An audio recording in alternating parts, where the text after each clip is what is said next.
Hello, my friends. Welcome to a very special episode of the Party Nerds Popcast, coming to you live from a triple secret location. Hi, right? Hollywoodland Hills. In the Hollywoodland Hills area of Los Angeles, California. I'm Richard Gabai, joined by my partner in crime, Robert Carradine, and today's very, very, very special guest, Stephen Tobolowsky. If you don't recognize this man, check your pulse. Groundhog Day, Memento, Spaceballs, Basic Instinct, Mississippi Burning, Thelma and Louise, Californication, The Goldbergs, Seinfeld, 70s Show, Malcolm in the Middle. I'm going insane. I know, it's too much. It's too much. I'm now too famous. This was the year I became too famous to do anything. And you know, being famous just means that people like yell at you outside of Ralph's and they go like, oh, you're the guy, what were you in? I don't know, I know you're in something, what were you in? And you go, I don't know what you've seen, tell me some things you've seen. You know, so it's sad. But it was, we went to Florence, Italy this year, and I was too famous for Florence, Italy. Wow, that's cool. It's cool, but you're still in Italian trying, they go, who are you know, and you're trying to say Groundhog Day? You know? Google Translate. Yeah, Google Translate is big in Florence. But yeah, it's been a wild life. It's been a wild life. I'm very, very lucky that things just kind of fell out time-wise. You know, you're working on a show and then somebody else has a show and then this show collapses and then you're available for this show. So it's so much luck. So much of it is luck. Well. And then you have to be on time. If there are any people out there that are anxious to become actors, the number one rule, be on time. Do not be late. You know, I have seen so many actors on their first job get fired immediately because they were 5 minutes late. Wow. Gone, off the set. You know, it's funny, I usually get there 10 minutes early, just, you know, to have that buffer. On the rare occasion, and I mean rare occasion, this is in 50 years, I've been late a few times, and every time I'm late, they need me immediately. All the rest of the time I wait. So my brother Keith says, Bobby, they don't pay us to act, they pay us to wait. Absolutely correct. They pay you to wait. And so you become an avid reader if you're an actor. And the other thing to do is to, once you get there on time, just to keep a great attitude, because I've directed a couple of movies, and of course I have a lot of actor friends. I have many more actor friends when I'm directing something that's in the breakdown. Mm-hmm. And of course. And you know, it is my great joy. Like, I mean, we all, well, I guess you guys knew each other already, but we met because we're all in the same film that our great friend Ben Sollenberger and James Camry made. The Cowboy Killer, coming soon. And so I love to hire my friends, but several times during my career it's happened where, you know, a friend that resurfaced around the time I'm making a movie, mm-hmm. you know, and I always have my friends in mind. I was like, you know, I don't have anything for you. I always have you in mind. So I was making a movie, and before it was in breakdown, I called up, this happened twice. I said, hey, I'm making a little movie.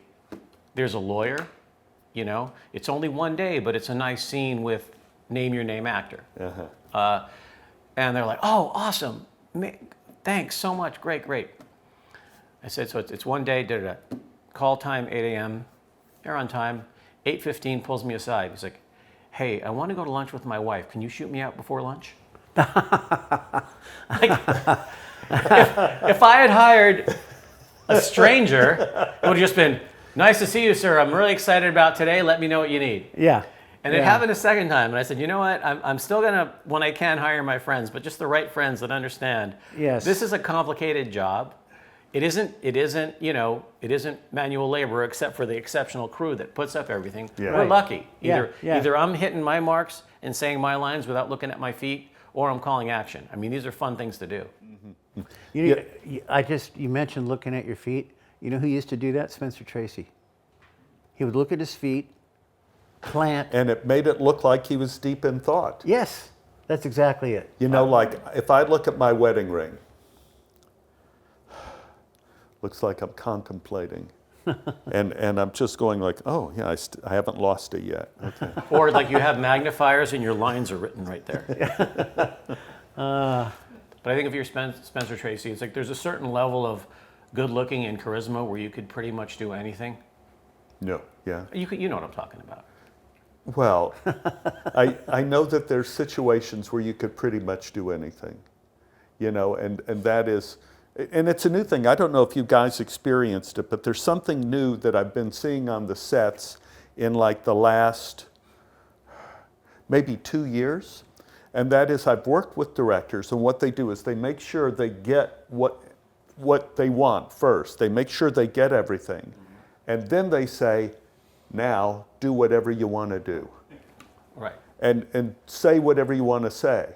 And so I did this on Freakier Friday. I just, you know, you do like 2 takes that are the script and everything, and then the director says, Stephen, now do whatever you want, say whatever you want. And this has been like about the last 2 or 3 years they do this. And they want to get mayhem into the movies. You know, they want to get something that looks like it's living and breathing and not just hitting your marks. Right. So I don't know if you've experienced this. I have, yes. This is something I've experienced in the last couple years, for sure. And the illusion of intention when you come up with something great, and the writers will get the credit. Well, yeah. But they've given us enough good lines where they deserve it anyway. Right. But that's one of my favorite things about filmmaking is it's the stuff that you didn't plan that happens that ends up being maybe the greatest moment. Yeah. When we did Groundhog Day, I think that was the first time that kind of happened by accident. Well, Harold Ramis, when Bill and I got the street scene down, that was the first thing we shot on the first day, is the beginning of the street scene with Phil, that whole thing. So Bill and I did that probably about a dozen times. Yeah. Harold Ramis got what he wanted, and then he said, now guys, do whatever you want to do. And so we would do whatever we wanted to do and say whatever we wanted to say and add things and do things, and a lot of those things ended up in the movie. But this was an interesting thing about Groundhog Day. After the first week, and as a director, you know, the most important thing that's shot in a movie is what you shoot the first week. Because that is the footage that all the people who back the movie or back the show are actually going to watch. And they're going to watch every bit of film, and they're going to decide whether they're pulling the plug on you or not. Who's going to get fired, who's going to get hired, are we continuing with this project? At the end of the first week of Groundhog Day, there were about 2 days of shooting where Bill realizes he doesn't have any consequences. And it was just Bill alone in a room being crazy. And you'll remember some of that from the movie. But Harold Ramis saw that footage and decided, I remember we were eating lunch, and he said, we're rewriting the script. And I'm going, what? The whole script? The script. He says, we're rewriting this, what? What are we doing? And he said, well, he says, there's a lot of movies about Bill, you know, being wild and crazy. He says, that's all great, but that's not what this movie is about. This movie is about how we spend the time of our life. And we need to make that clear. So they threw away everything, and we started getting scenes like hot off the press. Like what are we doing? What are we doing now? And there's one scene that made it to the final cut of Groundhog Day. We had 1 hour that we still had the set, and then the Knights of Columbus or whatever were going to come in and take over the set. And so it was the scene with Andy and Bill and me coming in saying like this, and saying this was the greatest day of my life. You know, Bill is now doing all these things. So Harold Ramis said, what are we going to shoot? And we had nothing. And I said, well, I have this insurance salesman, you know, Dennis, who's always calling me up on the phone, says, Stephen, we have We have so many new policies we could get you. We have water damage, death and dismemberment. We have, we have whole life, and he would list all these life things. So I said, what if I just do the list of things the dentist tells me, and then Bill comes up with some kind of joke, and Andy could say something, she could come up with a joke. And we had it, we shot it, and it ended up in the movie. Never in the script, never nothing. And when the movie came out, I got a phone call from my insurance salesman. Dennis Sokol called me up and he goes, Stephen, I just want to tell you, I just saw you in Groundhog Day. Finally, there's someone who's not making insurance salesmen look like jerks. Thank you so much. You did a lot for us with this movie. And I'm going like, okay, Dennis. Okay. Whatever you say, man. Whatever you say. Yeah. Hey, so how was Andy McDowell to work with? Oh, she's magnificent. I'm so glad to hear that. I've been in love with her for ages. Yes, and with good cause. She's so smart. She's so... I don't think she's capable of lying, which is a dangerous trait for a human being to have. Yes. But it's an amazing trait for an actor to have. Never a false note. Never. And she's beautiful, and you could see her soul in every scene, every time, every moment, and it's effortless. So wow. I just absolutely adore her. She's just wonderful. That's great. That's great to hear. Yeah. I'm so happy to hear that. I know. Because, you hear stories about certain people, and, I'm glad that's a good story. It's a wild world we live in. But not your friend Jamie Lee Curtis, and you just did Freakier Friday. Yeah. But I didn't see Jamie Lee on this film. No, because you guys aren't in any scenes together. We're not in any scenes together. I was with all the younger people at the school, and Jamie Lee, like the first Freaky Friday, the first day we all met in a classroom, and Jamie Lee got up to the front of the class, kind of behind the desk, and she said, "This is what we're doing. We have the privilege of doing this film, of doing this script with these people. We are going to be professional. We're going to show up on time. We're going to have our lines learned. We're going to have fun. We're going to make this movie come to life. Do you understand? I don't want anyone to come late. Don't come late. Show up on time." And she was the greatest general in the world. Strong, but she cared about the right things. She wasn't mean to anybody. She was strong, and she was a great general. And I heard that she was a great general on Freakier Friday too. But I didn't get to see her. But I would have loved to have seen her. No, you just nailed her right there, man. That is absolutely who she is. She does not take prisoners. Yeah. Well, I guess there's a reason why she has one of the most iconic careers in Hollywood. Well, I remember when I first met her, she made a phone call. And when she dialed the phone, it was like, I was like, who does that? I don't. I'm like, wait, what am I? Yeah, oh yeah, no, me wait, too. Hold it, let me see. Yeah. Well, it's probably because she's calling her service, right? Oh, maybe. Yeah, God. she knows that number really God, good. Who yeah. has the service anymore? Do you have a service? No. No. Do you have a service? Had one. Had one. Yeah. Had one. Teddy's. Service gone. Did you hear about Teddy's? No. Yeah, Teddy's was the answering service of like the industry. It was the place to go. And I'll never forget this. I was kind of falling in love with my operator. Uh-oh. So I decided to go down and meet her. No. It was a voice, Bobby. This is Big a mistake. scary story. Oh, yeah. Remember, you have some friends that are really nice, really open-minded, really a beautiful soul. You're also friends with Bobby. Well, you're the one who stalked her. Remember that. That's right. That's right. It was my fault. You stalked her. You know, I think from comedy, just as also, I'm a huge fan. My son's favorite director is Christopher Nolan. Can you tell us a little bit about working on Memento? When we worked on Memento, I did not know quite what I was getting into. Not really. Chris is one of the most deep-thinking, meticulous people I've ever met and ever had the pleasure to work with. With Memento, I always say Memento, but it's Memento.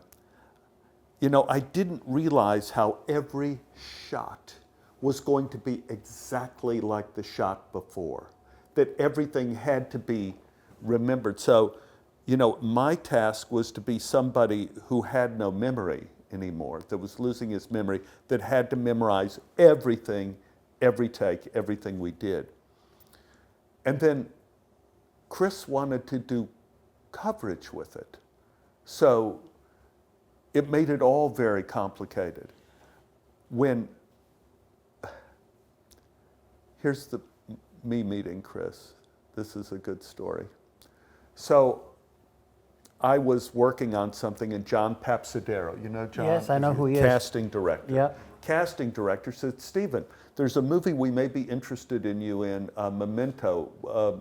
Would you like to read the script? I go, sure, absolutely, John. Here, let me get you a script. So he gives me this thing. We have nothing that can assimilate this. It was a script like this. Now, how many pages is a screenplay? Normally 110. 110. 110. Why is it 110? Does anyone know why it's around 110? Minute a page. Minute a page. Because they try to get down to 90 minutes, and then you could kind of squooch it, so that'd be 90 pages.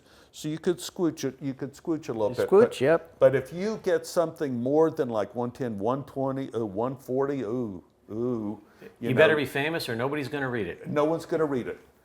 This screenplay that they gave me was over 300 pages long. Oh my It was God. like this. And I went, okay. So John Papsidero was a very important, huge. And so after I accepted that I was going to read this, now I felt like I had to, or I'd be on his bad list. So I get home, and Annie, my wife, is downstairs, and she goes, what's that? I go, probably the worst script in the world. This is over 300 pages long. I can't believe what these people are doing. So but I have to read it. I have to read it. So I start reading Memento up in my bedroom, and Annie comes through. I'm about 100 pages in. I go, damn it! God damn it! and she said, terrible? I go, no!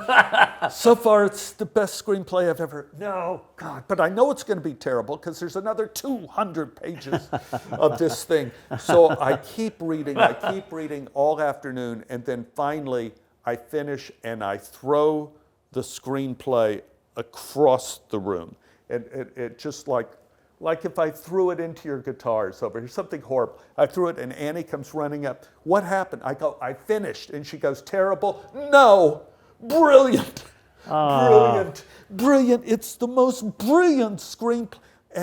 And she says, how could that be? I said, because Chris and his brother Jonathan, they wrote in every camera shot and exactly what is going to be seen on camera. Everything. Wow. The entire film is there. The blueprint is there. So I called up John. I said, I have to see Chris. So I walked in, and Chris said, I hear you threw my screenplay across the room. I said, that is correct, Chris. I did. This is the deal. I have to be in this movie. This is the greatest screenplay I've ever read. He says, well, what part do you have to have? And I said, I have to do Sammy Jenkins. And he said, well, Sammy Jenkins is not a big part. I said, I don't care. That's the part that's right for me. I have to be a part of this. It's spectacular. And God, without Guy Pearce. Guy Pearce. Do you know how difficult his job was in the movie? Oh, man. He's in every damn scene, every damn shot, and as an actor, he had to remember exactly when he held the glass and drank the glass, when he put the glass back down, everything. And he had such a light spirit, such a fun, a gregarious person. And, without someone like Chris, who's an incredible general, and someone like Guy, who keeps everybody's spirits up, I don't know what would have happened in that movie. Wow. Because as it ended up, when I went to see it, it was as magnificent as the script was when I read it. But you don't get many scripts like that in Hollywood that you read and are so laid out like a battle, like a perfect battle laid out in his head. You don't get too many movies like that kind of changed the game. It really Then did. everyone started to sort of try and emulate that style. I mean, Right. the editing, the timelines. Right, right. That's It- his signature, but it became a thing. It's like a new model for cinema. Yes, yes. It's like it made it. You became one of the victims. You became one of the people that was trapped in time because of the repetition, and then you get in the loop too, where you're in the same loop the guy is in the movie. I mean, it's a brilliant, brilliant movie. Yeah, I'm friends with the guy that's in that, Joey Pantoliano. Oh, Joey Man, Pants. he was something, What a wasn't he? lunatic. He is a lunatic. He's an absolutely great actor, and Yeah. I knew Joey from the old days when Oh, really? we were all trying to get auditions. And I guess he lived in an apartment down the street from where I lived, and he was always kind of coming up. So, what's going? What's Did going? you get it? Did you get it? Did you get what's happening? You got an audition? He wouldn't have it. It's Joey. But what a great actor! Oh God. Yeah, I love that movie, man. That's a great movie. Yeah. My incredible research department, including which is basically my two kids, I don't know which ones they are, but you've made a bunch of movies with Lacey Chabert, Yes. and I've made two of my films I'm most proud of star Lacey Chabert. She is one of my favorites of all time. Yes. Yes. Lacey is amazing. We're talking now. It sounds like everyone I'm saying is amazing. You're picking the people that in my life are remarkable. I did Christian Mingle was the first movie I did with Lacey because Corbin Burnson wrote it and he was directing it and starring in it and he wanted me to play some silly part in it. And so I met Lacey and I just thought she was some starlet or something, Right. Gorgeous girl. Perfect in the scene we did, lovely and all that stuff. And then I see that she's the queen of Hallmark, and one of the stars in Hallmark, and she's so wonderful in all of the films. It's like she is an actress that when you see her films, she invites you into the film. You feel like you are a part of her mind and body and spirit, and it's gentle and it's loving. And she's so I've done now three of the Hallmark movies with her. I did Haul Out the Holly Lit Up, and we just did Haul Out the Halloween. Same cast, same group of people, same cul-de-sac in Utah. We shot it, and Lacey she produces it, stars in it, and I've never seen any trouble on her sets. No, Never. she's one of the bright lights of everything good. But if you'd like to, if you have a list, I made a movie with her called Imaginary Friend. Yes. With Ethan Embry and Amanda Scholl, a great cast, and it's the opposite. She's the same person, offset. But it's a role that will show you how deep and how crazy she can get in a drama. Amazing. She's an amazing person. She's a wonderful actress and a wonderful leader. Wonderful leader. Great person, too. Yep. Great person. And another fun connection, I just realized that we're, my wife and I are watching Nobody Wants This. Yes.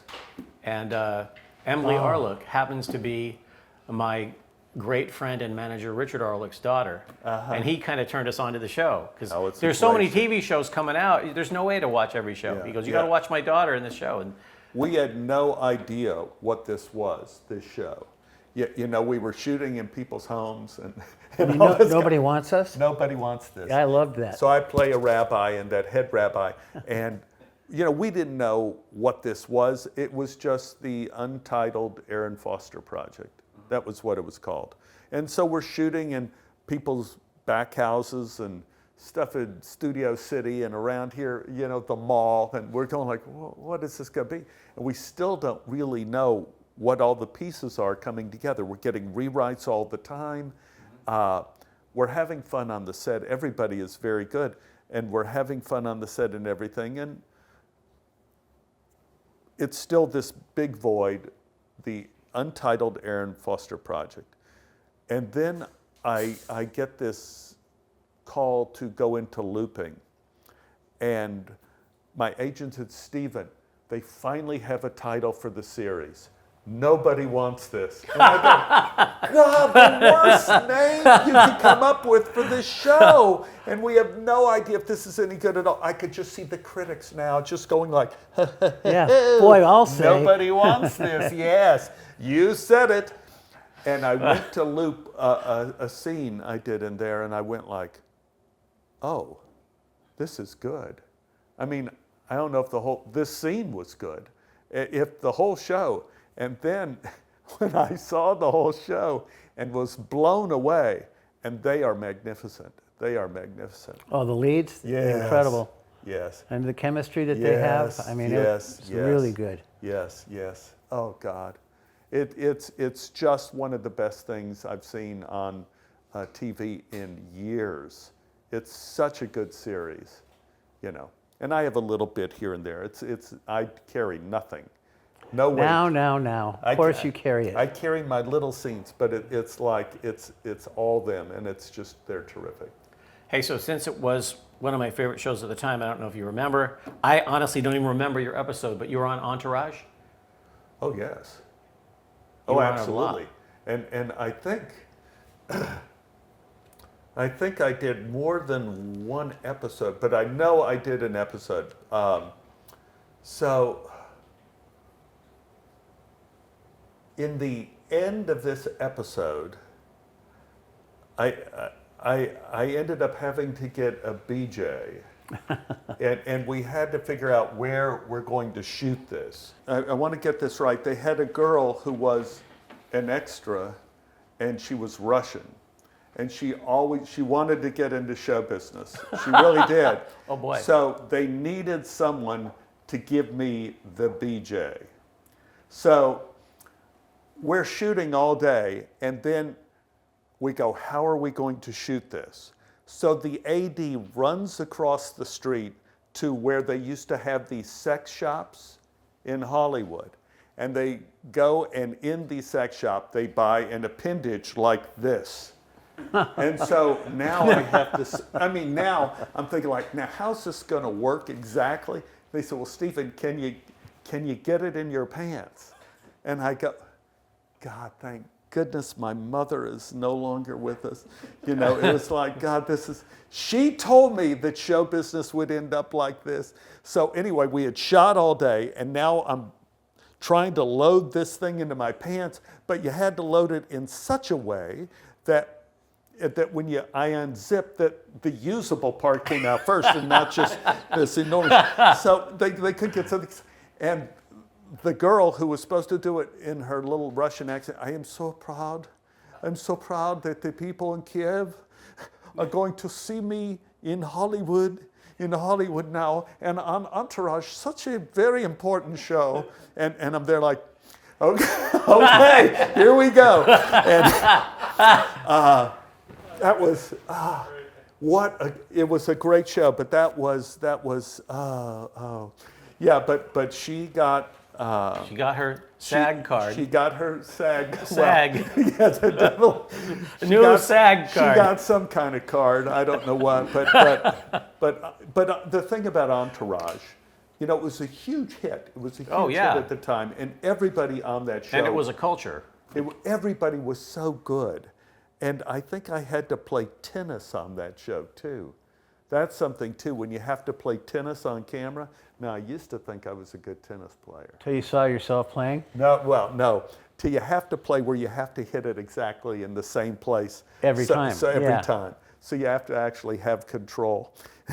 and not this, but so we had all the hard things on Entourage. Tennis on Entourage, and then and you're running around, and that's exhausting. And then the 2 a.m. BJ in Hollywood on Entourage. But we were working with arch professionals.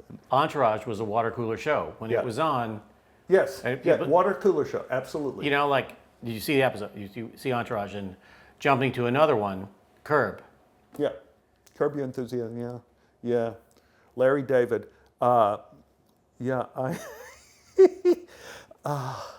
It's so funny. I told Larry that I actually had my own Larry David moment on the airplane. And that is, I was flying on the airplane, and the stewardess walked past me, and she stopped and she turned back and says, "Did you just touch my bottom?" And now I'm having the Larry David moment. I go, "No, I didn't." "You didn't?" No, I didn't touch your bottom.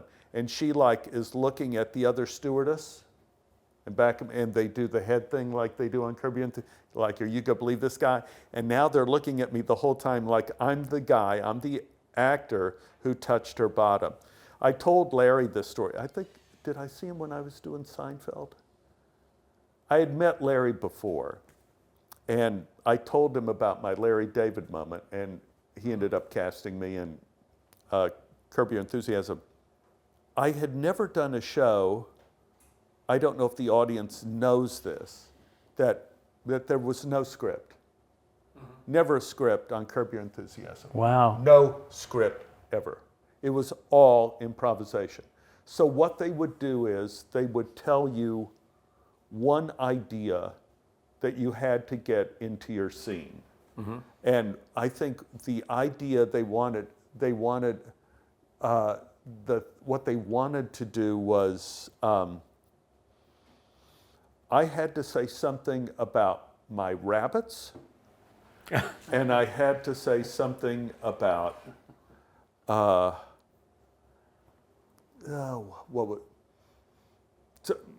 we'll stick with the rabbits, because they gave me 2 or 3 things I had to get into the scene. And so it's like if we were doing a scene, and that you have to go, and you have to bring up lawn ornaments, you have to bring up the temperature of swimming pool water, and you have to bring up bird feeders. And we were to start a scene, and you go so what's it like living up here? Well, it's really all about the temperature of the pool. How do you maintain that? I mean, do you always keep it the same temperature? Well, I usually take the bird feeder and stick it in the pool. And then I can tell how warm the pool is. Does the bird feeder have the food in it? Yeah. So you do it with the food? Yeah. Well, do the birds eat the wet food afterwards? After they bathe. Oh, God, I see. Yeah. I see how that works. So that's how a Curb Your Enthusiasm scene would go. You would just do whatever it was, and it would come out wacky doodle. It all worked out, though. It all worked Boy, out. I'll say, that was a wonderful show. It was a great And they're show. getting ready to make a new show. It was a great show, and Larry David is amazing. But you talked about Seinfeld. I mean, I have memories of that. I knew I'd watched the show and thought it was a funny show. This was before Seinfeld was a big show. And Annie and I, we just had a baby. I remember my wife and I just had a baby, and we were shooting Seinfeld at CBS Radford. So it was right down the street because we were in Studio City. Right. So they said, "Can you come in and audition for Larry and Jerry, and they're having trouble making this part funny." And I go, "Well, what's the part of?" And they said, "Well, just come in. Well, it's a psychiatrist, and we'll work it out." And so it was, I want to say, it was the day of the shoot, or the day right before the shoot. It was right before the shoot.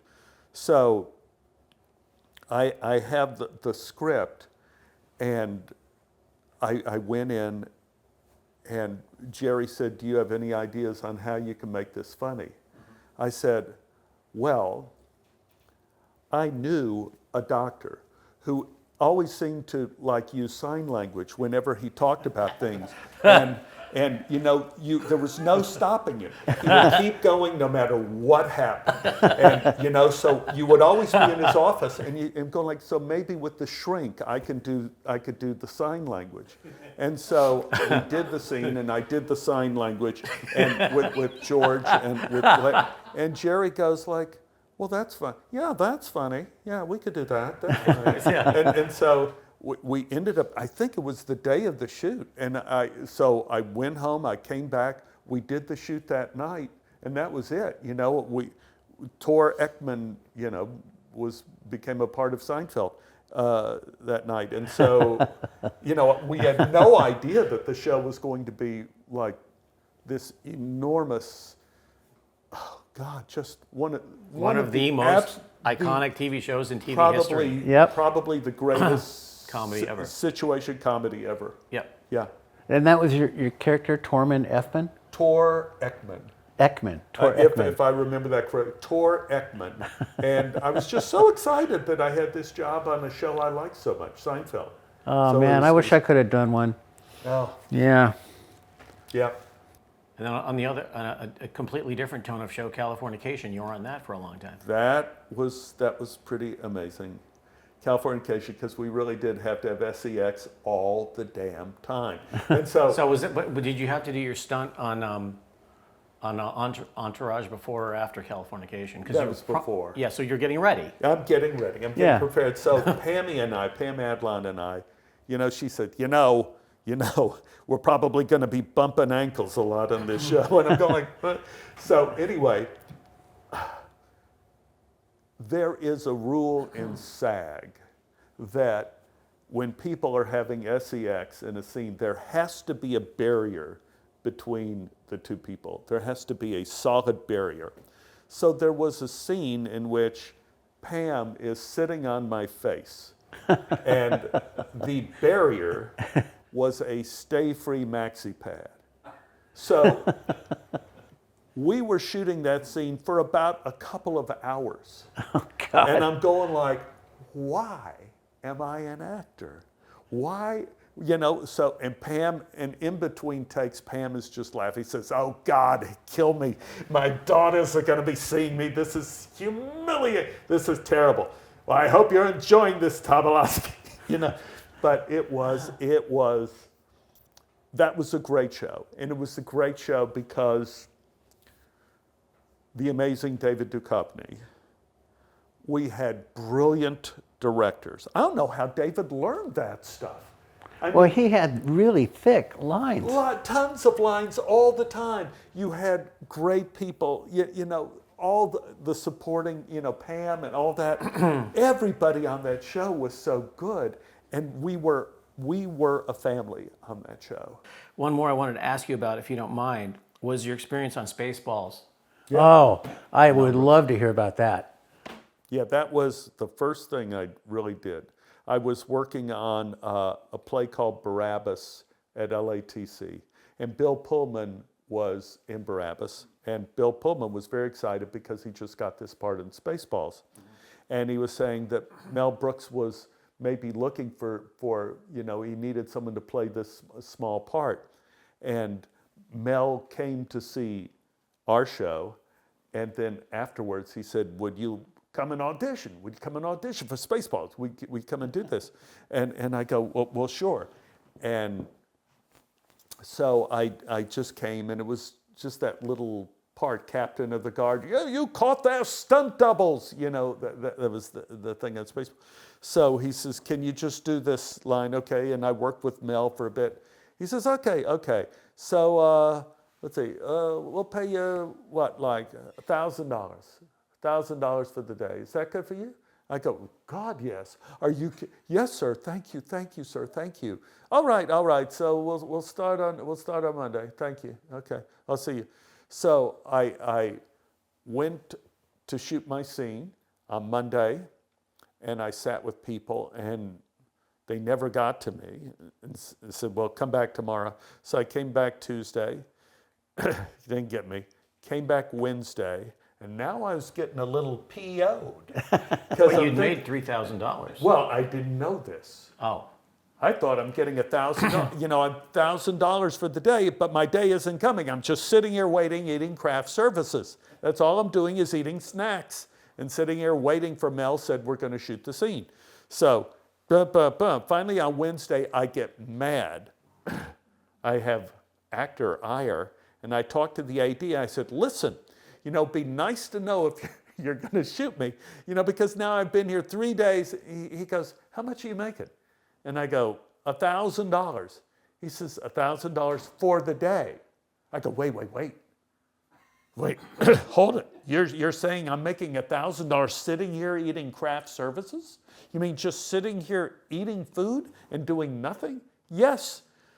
This is the profession I want to be in. Yeah, take your time. This is it. Hey, So when it's great, it's great.